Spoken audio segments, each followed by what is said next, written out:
Hi everyone, in today's video I'll show you guys how you can upload mobile recorded videos on YouTube. Welcome back to our channel, How To Tutorials. So let's dive right into it.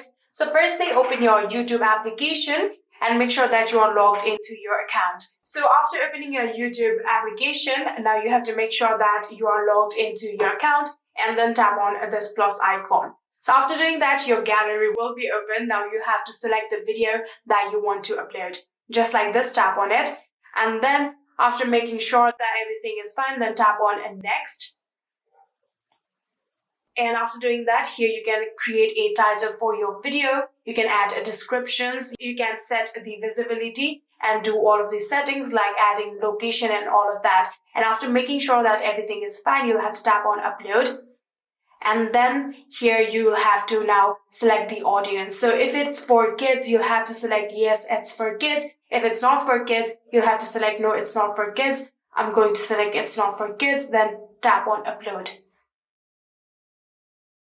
So after doing that, it will take a few minutes. And within a few minutes, this video will successfully be uploaded. Here you can see there's only 3 minutes required. After 3 minutes, your video will successfully be uploaded. And yeah, that is it. I hope this video was helpful to you guys. If it was, please do not forget to hit that subscribe button and like our video. Thank you so much for watching. See you in the next.